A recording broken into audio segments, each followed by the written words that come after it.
네, 오늘 귀한 와가집에 오신 여러분을 진심으로 환영합니다. 축복합니다. 정말 잘 오셨습니다. 귀한 순서들을 통해서 좀 마음에 감동이 있으셨습니까? 네. 저는 오늘 이어서 바로 오늘 연극과 이어서 설교를 좀 나누려고 합니다. 제가 오늘 주님께 받은 말씀은 누가복음 23장에 있는 말씀인데요. 제가 읽겠습니다. 오늘 39절부터 제가 읽겠습니다. 달린 행악자 중 하나는 비방하여 이르되 내가 그리스도가 아니냐 너와 우리를 구원하라 하되 하나는 그 사람을 꾸짖어 이르되 내가 동일한 정죄를 받고서도 하나님을 두려워하지 아니하느냐 우리는 우리가 행한 일에 상당한 보응을 받은 것이니 이에 당연하거니와 이 사람이 행한 것은 옳지 않은 것이 없느니라 하고 이르되 예수여 당신의 나라에 임하실 때 나를 기억하소서 하니 예수께서 이르시되 내가 진실로 내게 이르노니 오늘 내가 나와 함께 낙원에 있으리라 하시니라. 오늘 여러분 연극을 보시면서 좀 어떤 생각을 하셨습니까? 어떤 분은 이렇게 말하는 분이 계십니다. 어떻게 이러한 사랑을 할 수 있느냐? 손양원 목사님의 그 사랑은 이해할 수 없다. 어떻게 그런 사랑을 할 수 있느냐? 그건 인간이 할 수 있는 사랑이 아니다라고 말하는 경우가 많이 있습니다. 하지만 손양원 목사님이 실제 살아계셨고 또 그분의 삶에 그런 놀라운 역사는 계속 일어났음을 우리는 부인하지만 그 일은 실제임을 우리는 알 수 있습니다. 그럼 여러분 어떻게 그런 사랑을 할 수 있었을까요? 그것은 그에게 진정한 사랑을 알려주신 분을 그분이 만났기 때문에 그렇습니다. 우리 인생을 살펴보면 우리 인생을 살다 보면 누구를 만나느냐는 굉장히 중요하다는 것을 알 수 있습니다. 누구를 만나냐에 따라서 우리의 인생의 방향과 삶의 태도는 달라질 수 있습니다. 어떤 분이 이런 말씀을 하시더라고요. 만남의 중요성을 강조하면서 미국에 유학을 가거나 이민 가는 사람들이 많이 있잖아요. 근데 그들이 직업을 결정하는데 굉장히 중요한 것은 처음에 미국 갔을 때 마중 나온 사람이 어떤 직업을 가졌냐에 따라서 그들의 첫 직업이 결정된다고 합니다. 그래서 만약 세탁소를 운영하시는 분이 그를 픽업하기 위해서 나오셨다면 그 사람은 세탁소를 운영할 수 있는 가능성이 굉장히 높고 또 처음에 만난 그분이 슈퍼마켓을 운영하는 분이었다면 그가 슈퍼마켓을 차릴 확률이 높다라는 것을 말했어요. 이 말은 우리가 누구를 만나는지에 따라서 우리의 삶의 많은 부분이 달라질 수 있음을 말하는 것입니다. 그런데 여러분 우리 인생에 있어서 꼭 만나야 되는 분이 계십니다. 그분은 우리의 모든 문제를 해결해 줄 수 있는 분이시고 우리의 고통까지도 해결해 줄 수 있는 분이십니다. 또 우리에게 새로운 인생을 선물로 주기를 원하시는 분이세요. 또한 우리가 가장 두려워하는 죽음의 문제까지도 해결해 주실 수 있는 분이라고 말하고 있습니다. 손양원 목사님이 만난 그분을 우리는 우리의 짧은 인생 가운데서 꼭 만나야 되는 것이죠. 오늘 성경의 배경은 이 세상에서 모두가 말하기도 싫어하고 상상하고 싶지 않은 그런 십자가 형태에서 일어난 일을 말하고 있습니다. 이 끔찍한 장소에서 모두가 절망 가운데 모두가 소망이라는 단어를 찾아볼 수도 없는 그러한 장소에서 놀라운 일이 벌어집니다. 어떤 일입니까? 여기에 바로 한 사람이 등장합니다. 이 사람은 어디에 지금 있습니까? 그 로마 시대 때 로마 시민들도 처형하지 않는 그 십자가에 그 잔인한 사형틀에 한 사람이 매달려 있습니다. 자신의 일생 가운데 지은 죄 때문에 인생에 있어서 가장 비참한 상태요 가장 절망적인 상황 가운데 이 사람이 처해져 있습니다. 이제 숨이 붙어있을 시간이 얼마 남지 않았다는 것을 알고 모든 것을 포기하고 죽기만을 기다리는 한 사람. 여러분 이 한 사람의 마음이 어떻겠습니까? 그 십자가에 매달려 있는 이 한 죄인의 마음이 어떻겠습니까? 불안하고 초조했을 것입니다. 온몸의 피가 바짝바짝 마른 것 같은 기분이 들었을 것입니다. 벌거 벗겨진 채로 사람들의 따가운 시선을 받으며 매달려 있는 그에게는 이제는 작은 희망조차도 없다는 것을 그는 깨닫게 되었을 것입니다. 그에게 더 이상의 희망과 소망이라는 것은 존재하지 않았습니다. 그런데 그렇게 절망 가운데서 죽음을 기다리는 한 사람은 십자가에 달린 예수를 바라봅니다. 죄 없이 점점 기력을 잃어가고 있는 그 죽음을 당하고 있는 예수를 바라보죠. 그리고 그의 음성의 귀를 기울이게 됩니다. 예수에 대해서 잘 알지는 못했지만 예수라는 사람을 통해서 그는 인생에 있어서 깨달아보지 못한 그 놀라운 진리를 깨달아가기 시작합니다. 성경 34절 보시면 그 예수님이 이렇게 기도하게 됩니다. 아버지, 저들을 사하여 주옵소서. 자기들이 하는 것을 알지 못함입니다. 아까 손양원 목사님의 아들이 그 자신의 머리에 총을 대는 사람을 위해서 기도했던 것처럼 그렇게 저들을 용서해달라고 기도하는 모습을 보게 됩니다. 예수의 말을 통해서 이 강도는 저분이 정말 자기를 조롱하고 채찍질하고 죽이려 했던 사람들, 자신의 얼굴에 침을 뱉고 조롱했던 사람들까지도 용서하는 분임을 그는 깨닫게 돼요. 자신이 메시아라면, 정말 그런 능력이 있다면 그동안에 이렇게 수많은 기적을 봤을 때 그분은 십자가에서 내려와서 그 모든 사람을 다 죽이고도 남는 능력이 있어서 많은 사람들은 그것을 기대했지만 오히려 그보다 그 죄인들을, 그 끔찍한 죄인들을 용서해달라고 하는 그 기도를 보면서 예수님이 누구신지 그는 조금씩 알게 됩니다. 그리고 예수님을 옆에서 지켜보던 그는 이렇게 이야기를 하죠. 41절 보시면 우리는 우리가 행한 일에 상당한 보응을 받은 것이니 이에 당연하거니와 이 사람이 행한 것은 옳지 않은 것이 없느니라 라고 이 강도는 이야기를 합니다. 이 사람은 자신의 죄를 인정하지만 자기 옆에 달린 예수라는 사람은 죄가 없다는 것을 그는 알게 되죠.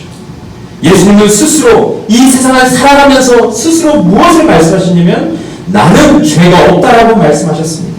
이 세상에 어느 누가 이렇게 말할 수 있겠습니까? 어느 누가 나는 죄가 없다라고 말할 수 있겠습니까? 그런데 예수님은 살아생전에 그분은 많은 사람들과 함께하면서 나는 죄가 없다는 것을 말씀하셨습니다. 또한 그분뿐만 아니라 그분과 늘 함께 동고동락했던 제자들도, 또한 오늘 말씀에 보면 이 흉악한 죄인 중에 죄인인 이 강도도 예수님은 죄가 없다고 지금 말하고 있습니다. 강도는 예수님의 모습을 보면서 점점 그분께 시선을 고정하는 자신의 모습을 발견하게 됩니다. 그리고 그는 이제 놀라운 만남을 갖게 되죠. 여러분, 죽음 앞에 있는 사람의 심정이 어떠했을까요? 저는 2014년도에 저희 집에 불이 났을 때 저는 정말 너무나도 긴박한 상황 가운데서 제 목숨을 잃을 뻔했습니다. 그 짧은 시간에 저는 그 4월, 추운 4월이었는데 불이 나는 것을 깨닫고 저는 너무 놀랐어요. 반바지에 런닝 입고 그 3층 되는 집에서 맨발로 뛰어내렸습니다. 그때 제가 깨달았습니다. 아, 인생에 있어서 내 목숨에 위험이 있으니까 내 인생에 정말 중요한 것이 아무것도 없구나라는 것을 저는 그때 깨달았습니다. 그런데 여러분, 지금 이 십자가 사형틀에 매달려 있는 이 사람이 어떠했겠습니까? 정말 하늘은 노랗게 보이고 입술은 덜덜덜덜 떨렸을 것입니다. 모든 것이 고요하게 느껴지는 상황 가운데서 심장이 쿵쾅쿵쾅 뛰는 소리만 들렸을 것입니다. 그리고 모든 것을 잡고자 하면 이제 목숨이 끊어지는 그 순간만 기다리고 있지 않았을까요? 자기가 어떻게 살았든 그 모든 것을 후회하면서 마지막 순간이라도 정말 깨끗한 그런 마지막을 보내고 싶은 그런 마음이 그의 인생의 마지막에 들지 않았겠는가 하는 것입니다. 그런데 그 공포 속에서 죽음을 기다리는 한 인생의 삶에 놀라운 만남이 시작됩니다. 그것은 어떠한 만남이었습니까? 모든 사람이 두려워하는 죄와 사망을 깨뜨릴 수 있는 그 분을 눈앞에 두고 그분을 만나게 됩니다. 강도의 삶이 과거에는 흉악하고 용서받을 수 없는 삶이었지만 이제는 새로운 삶을 시작할 수 있도록 도와주실 수 있는 분을 그는 만나게 됩니다.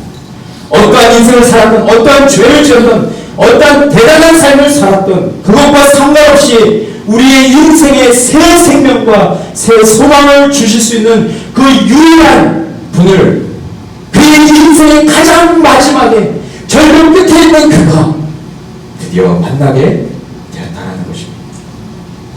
그래서 여러분, 이 강도가 무엇을 이야기합니까? 그는 생기라고는 찾아볼 수 없는 그 입술을 벌려서 이렇게 이야기하고 있습니다. 우리 오늘 같이 한번 읽어보겠습니다. 시작. 이르되 예수여, 당신의 나라를 임하실 때 나를 기억하소서. 그렇습니다. 그는 천국에 대해서 제대로 몰랐습니다. 그는 하나님께서 왕으로 다스리시는 나라에 대해서 전혀 그 개념을 몰랐습니다. 그리고 새 생명을 가지고 영원히 사는 그 진리도 잘 몰랐습니다. 그러나 분명한 것은 예수를 믿고 그분이 가는 나라에 들어가고 싶은 그 열망과 그 갈급함이 그를 사로잡게 되었습니다. 그래서 그의 인생에 있어서 가장 간절하게 그는 예수님을 붙잡을 수 있었던 것이죠. 그 어떤 간절함도 없었던 이 강도가 이제는 죽음 앞에서 간절함과 목마른 심정으로 예수님을 붙잡게 됩니다. 마치 사막에서 목마른 사슴이 정말 그 오아시스와 같은 신의 물을 찾아 헤매고 갈급함 같은 그런 갈급함으로 그 예수님 앞에 서게 됩니다. 오늘 혹시 이 자리에 이러한 갈급함으로 오신 분이 계시지 않습니까? 내가 어떤 것을 해결하려고 한다 할지라도 해결할 수 없는 그런 문제로 인해서, 육신의 건강의 문제로 인해서, 또 사업의 문제로 인해서 여러 가지 내 인생에 방황을 하고 있는데 그것을 해결하지 못하는 그런 아픔과 그런 답답함과 또한 내 마음 가운데 그런 외로움을 가지고 이 자리로 나온 분이 계시지 않습니까? 그렇다면 여러분을 잘 오신 것입니다. 여러분의 그 모든 문제를 해결해 줄 수 있는 분이 바로 예수님이심을 여러분 믿으시기 바랍니다. 네. 여러분 예수님을 만난다면 그분이 주실 수 있는 그 영원한 생명수를 여러분도 하실 수가 있고 여러분의 인생의 놀라운 변화를 기대할 수 있을 것입니다. 여러분, 그런데 이 강도는 그의 갈급함과 그의 목마른 심령으로 그 주님 앞에 나아갔을 때 놀라운 변화가 생깁니다. 어떠한 일입니까? 예수님께서 강도이고 사회에서 소외된 자였고 마땅히 죄의 형벌을 받아 마땅한 그에게 이 세상에서 전혀 들어보지도 못한 그런 이야기를 마지막에 해주십니다. 43절 보시면 이렇게 말씀하시죠. 예수께서 이르시되 내가 진실로 내게 이르노니 오늘 내가 나와 함께 낙원에 있으리라 라고 주님이 말씀하십니다. 여러분, 강도는 이 세상에서 따뜻한 말 한 번 들어보지 못한 사람이었습니다. 사랑이라고는 전혀 느껴보지 못하고 평생 죄를 짓고 살았던 사람이었습니다. 또한 영원한 삶이라고는 생각해보지도 못하고 이제 그의 앞에 있는 것은 죽음이라는 너무나도 무섭고 끔찍한 공포스러운 것이 그 앞에 기다리고 있었습니다. 그런데 예수님의 이 한마디가 그의 마음에 있던 모든 것을, 모든 두려움과 모든 그의 생각을 잠재우고 오직 그분만을 신뢰하게 했습니다. 믿을 수 있는 대상, 믿을 수 있는 유일한 대상을 만났을 때 그는 믿음으로 그 주님 앞에 나아가게 됩니다. 여러분, 이 세상에 여러분 무엇을, 누구를 믿고 사십니까? 여러분들이 믿는 그 대상이 정말 믿을 만한 대상이십니까? 그것을 우리가 생각해 보려면 세 가지를 질문을 던져보면 됩니다. 내가 믿는 대상이 정말 안전한 것인가? 내가 믿는 그 대상이 정말 영원한가? 영원한 것을 내게 줄 수 있는가? 내가 믿고 있는 그 대상이 정말 나를 죽음으로부터 구원해 줄 수 있는가? 라는 그 세 가지의 질문을 던져보면 우리가 지금까지 믿고 있는 그 수많은 것들이 믿을 수 없는 대상임을 우리는 알 수밖에 없습니다. 그런데 오늘 이 강도는 그의 인생의 마지막에 너무나도 우연 같은 일이 벌어집니다. 그의 인생에 정말 믿을 수 있는 대상, 그 예수님을 만났어요. 그리고 그분께 온전한 믿음으로 나아갔을 때 그의 인생에는 그가 생각해보지도 못했던 인생 역전이라는 그 놀라운 일이 일어나게 됩니다. 여러분, 여기에서 이 말씀에서 말하는 낙원이라는 단어가 무슨 뜻인지 아십니까? 이 낙원이라는 것은 아름답고 기쁨을 상징하는 것입니다. 기쁜 장소를 상징하는 거예요. 근데 이 낙원이라는 단어와 똑같은 단어가 어디에 나오냐면 창세기 처음, 성경의 제일 처음 창세기 2장 8절을 보시면 뭐라고 되어 있냐면 여호와 하나님이 동방의 에덴의 동산을 창설하시고 라고 말하고 있습니다. 하나님께서 이 땅 가운데 에덴 동산이라는 그 아름다운 장소를 창조하시고 그 안에 하나님께서 사람을, 하나님의 형상을, 하나님의 정말 그 성품과 그 모든 것을 닮은 인간을 그 안에 두셨습니다. 그리고 인간은 그 안에서 모든 것을 누리며 살 수 있게 되었어요. 먹을 거, 입을 거, 살 거 걱정하지 않고 하나님이 주시는 모든 것을, 그 충만한 것을 누리며 살 수 있게 되었습니다. 그리고 더 중요한 것은 살아계신 하나님, 전능하신 하나님, 모든 것을 창조하신 그 하나님께서 다스리시는 그 나라 안에서 하나님의 통치를 받으며 하나님의 다스림을 받으며 또 하나님과 온전한 관계를 맺으며 살았습니다. 또 하나님께서 매일매일 주시는 그분의 지혜와 그분의 능력과 그분의 생명, 그 영원한 생명을 그 인간들이 누리며 살았다는 것이죠. 그런데 여기 에덴 동산을 가리키는 이 단어가 이 낙원이라는 단어와 같습니다. 그러니까 무엇을 지금 말하고 있습니까? 이런 것을 생각해 봤을 때 지금 이 강도가 예수님과 함께 들어간 그 낙원은 어떤 곳이냐면 하나님께서 다스리시는 나라다. 그 전능하신 하나님이 다스리시고 그 나라에 들어갔을 때 그 강도는 이 세상에서 너무나도 외롭고 추하고 더러운 삶을 살았지만 이제 그 하나님의 자녀로 새로운 생명을 가지고 살 수 있는 존재가 되었습니다. 우리는 짐작해 볼 수 있다는 것입니다. 예수님께서 주시는, 예수님께서 함께 하시는 그 영원한 나라, 그 기쁨의 나라, 아픔과 슬픔과 눈물과 괴로움과 늙음이 없는 그 나라를 이제 이 강도가 소망하게 되었습니다. 그리고 예수께서 뭐라고 말씀하셨습니까? 내가 나와 함께 낙원에 있으리라. 그 예수님께서 그 강도와 함께 계시겠다 라고 하는 이 말씀에 강도는 세상에서 누려보지도 못했던 그 큰 위로와 평안을 얻게 됩니다. 오늘 이 강도를 통해서 우리에게 주시는 은혜는 무엇입니까? 여러분, 은혜라고 하는 이 단어는 세상에서 많이 쓰는 단어입니다. 은혜 미용실, 은혜 슈퍼, 은혜 세탁소, 막 이런 말을 너무 많이 써서 우리가 이 은혜라는 단어를 잘 모르지만 성경에서 은혜라는 단어는 이런 뜻을 가지고 있습니다. 받을 만한 자격이 전혀 없는 자에게 하나님께서 거저주신 사랑을 은혜라고 말하고 있습니다. 우리가 받을 자격이 전혀 없을 때 하나님께서 부어주신 그분의 호의, 그분의 사랑을 은혜라고 말하고 있습니다. 그런데 오늘 이 강도를 통해서 우리에게 주신 은혜가 무엇인지 우리는 세 가지로 좀 살펴볼 텐데, 첫 번째는 강도는 바로 나다라는 것입니다. 여러분, 우리는 이 세상을 살아갈 때 저마다 나는 정의롭고 나는 성실하게 살았다고 생각하고 후회 없는 삶을 살았다고 말합니다. 그리고 다른 사람들 내가 좀 더 괜찮은 삶을 살았다고 생각하죠. 그래서 우리는 그런 강도들을 볼 때 어떤 마음이 듭니까? 저 사람은 무서운 형벌을 받아야 된다라고 그런 마음을 갖습니다. 저 사람은 죽어도 마땅하다는 생각을 합니다. 왜냐하면 사람을 죽이고 이 세상 살았을 때 너무나도 나쁜 짓을 많이 했기 때문에 당연히 죽어도 된다라고 생각을 하죠. 그런데 오늘 강도를 통해서 우리가 한번 생각해봐야 할 것은 우리는 그러면 어떠냐라는 것입니다. 우리는 정말 그 강도에게 손가락질 할 수 있는 그러한 사람인가? 우리는 정말 그 구원에 이를 수 있는 자격이 있는 사람인가? 우리는 구원을 받아야 마땅한 사람인가? 우리는 좀 대단한 사람인가?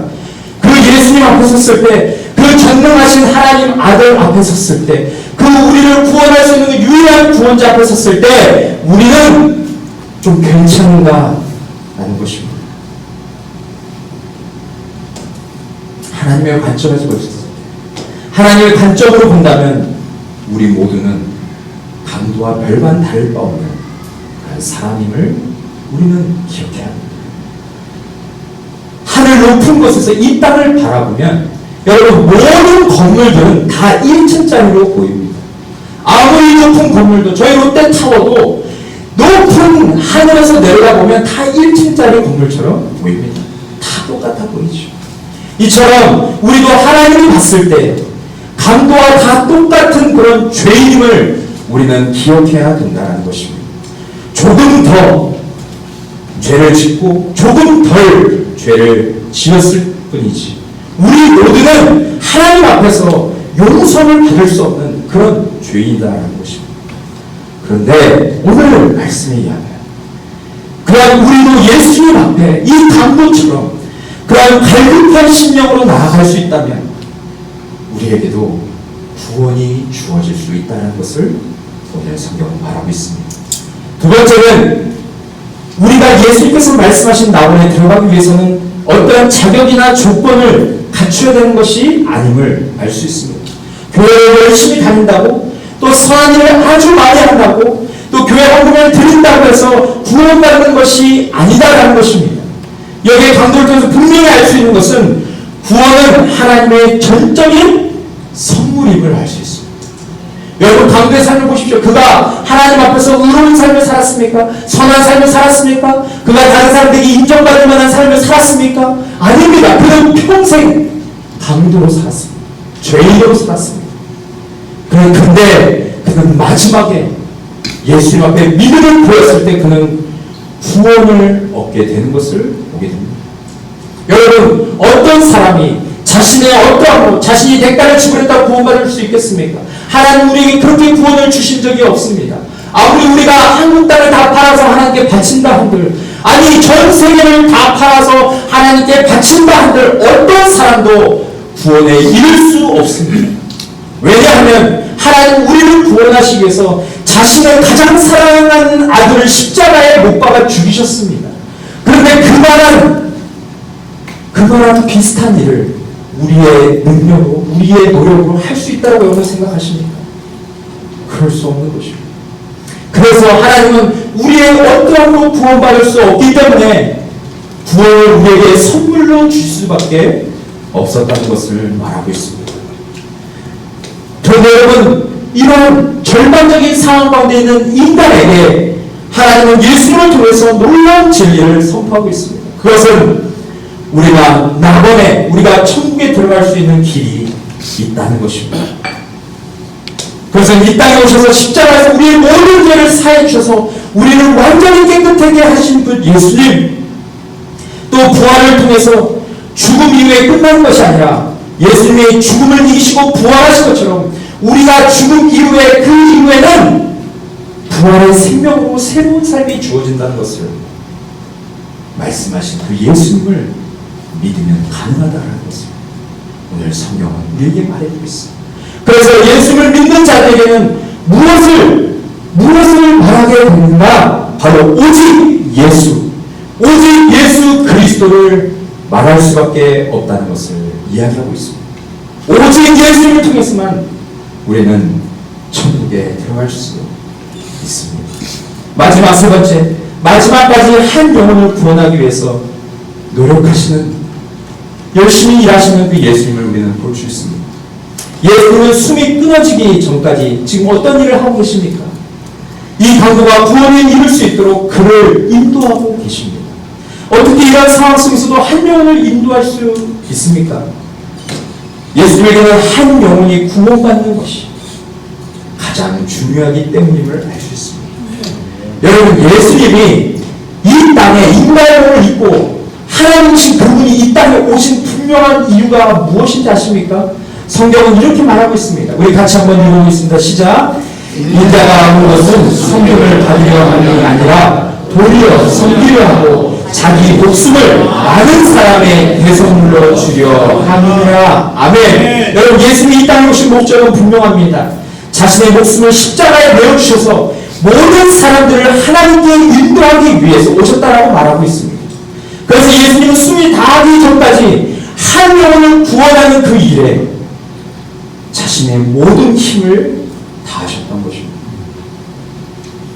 그리고 더 중요한 것은 지금도 우리 모든 사람의 마음의 문을 여셔서 우리를 천국으로 인도하기를 원하신다는 것입니다. 예수님의 관심은 한 영혼이 하나님 품에 안기는 것입니다. 제가 너무나도 좋아하는 말씀인데 누가복음 15장 4절부터 7절의 말씀 보시면 이렇습니다. 너희 중에 어떤 사람이 양 100마리가 있는데 그 중에 하나를 잃으면 99마리를 들에 두고 그 잃은 것을 찾아내기까지 찾아다니지 아니하겠느냐. 또 찾아낸 즉 즐거워서 어깨에 메고 다리를 어깨에 메고 집에 와서 그 벗과 이웃을 불러 모으고 말하되 나와 함께 즐기자. 나의 잃은 양을 찾아내노라 하리라. 한 목자는 100마리 양 중에서 99마리가 있고 한 마리 양을 잃어버렸다 한들 그 양을 찾아서 나서는 것이 목자다라고 말합니다. 그리고 그 한 마리 양이 정말 맹수들에게 잡혀먹고 죽기 전에 그 양을 찾아내서 그 양을 메고 올 때 그 기쁨, 그 즐거움이 얼마나 큰지를 이야기하고 있습니다. 그래서 예수님이 뭐라고 말씀하시는지 아십니까? 이렇게 말씀하십니다. 7절에 내가 너에게 이르노니 이와 같이 죄인 한 사람이 회개하면 하늘에서는 회개할 것이 없는 의 99으로 말미암아 기뻐하는 것보다 더하리라. 그 한 영혼이 회개하고 하나님 품에 올 때 그것을 하나님이 너무나도 기뻐하신다는 것을 말하고 있습니다. 여러분, 그래서 우리가 이것을 통해서 무엇을 할 수 있냐면 하나님은 이 땅에 죄인 한 사람이 있다 할지라도 그 한 사람의 죄인을 구원하시기 위해서 예수 그리스도를 또 십자가에 못 박을 수 있는 그런 하나님이심을 우리는 믿어야 됩니다. 이것이 바로 하나님이 우리를 향한 사랑입니다. 또한 우리에게 주신 은혜다라는 것입니다. 여러분, 우리도 이 강도처럼 구원을 받을 수 있습니다. 어떻게 받을 수 있습니까? 나의 죄를 씻기 위해서 나를 대신하여 십자가에 죽으신 예수님을 믿기만 하면, 그 예수님을 온전히 나의 전 존재를 다해서 믿기만 하면 우리도 구원에 이를 수 있습니다. 오직 믿음을 통해서 구원에 이를 수 있어요. 요한복음 3장 16절에 이렇게 말합니다. 하나님이 세상을 이처럼 사랑하사. 여기서 말하는 세상은 지구에 사는 모든 인간을 가리켜서 말하고 있습니다. 하나님이 우리를 이처럼 사랑하사. 하나님이 나를 이처럼 사랑하사. 어떻게 사랑하셨습니까? 독생자를 주셨다. 아들을 내어주시기까지 우리를 너무나도 사랑하셨음을 이야기합니다. 사랑하다 그것으로도 부족해서 아들을 십자가에 내어 죽이시기까지 우리를 사랑하셨다고 성경은 말하고 있습니다. 그래서 무엇을 말합니까? 이는 그를 믿는 자마다, 그 예수 그리스도를 믿는 자마다 멸망치 않고 영생을 얻게 하려 하십니다. 여기서 말하는 영생은 구원이고 하나님의 생명을 우리에게 주시겠다고 하는 것입니다.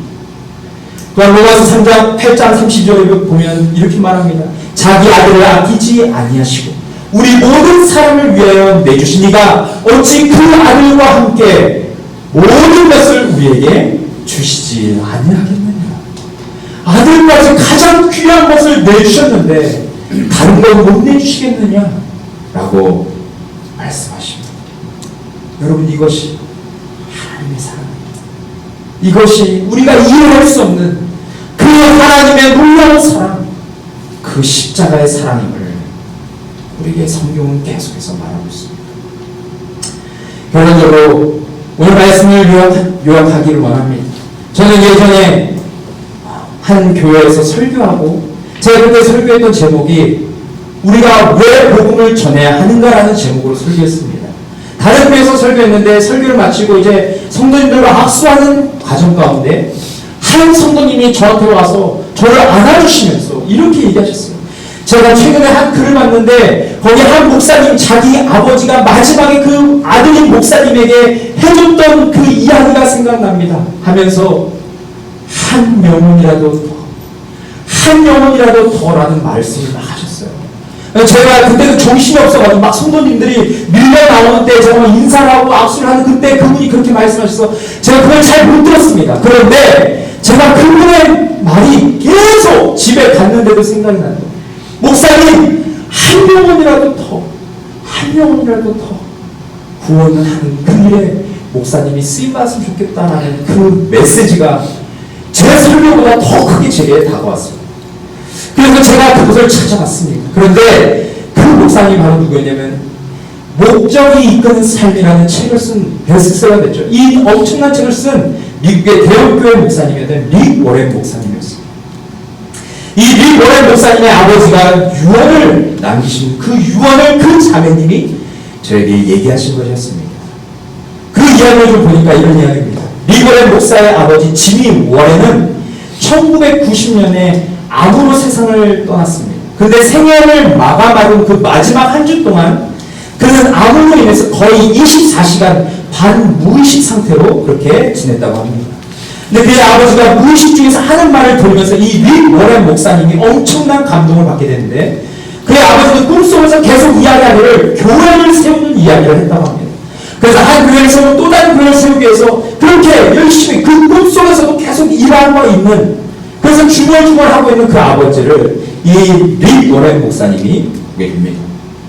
그리고 그의 아버지의 인종이 다가온 어느 날 밤 릭 워렌 목사는 아내 K와 또 조카와 함께 그 아버지 옆에 있었습니다. 근데 아버지가 갑자기 침대에서 벌떡 일어나 뭔가를 하려고 하는 것이었습니다. 그래서 릭 워렌 목사의 아내인 K는 물어봤습니다.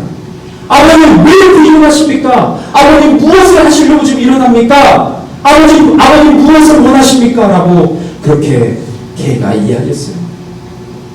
그랬더니 릭 워렌 목사의 아버지께서 이렇게 대답했습니다. 한 사람이라도 더 구원해야 해.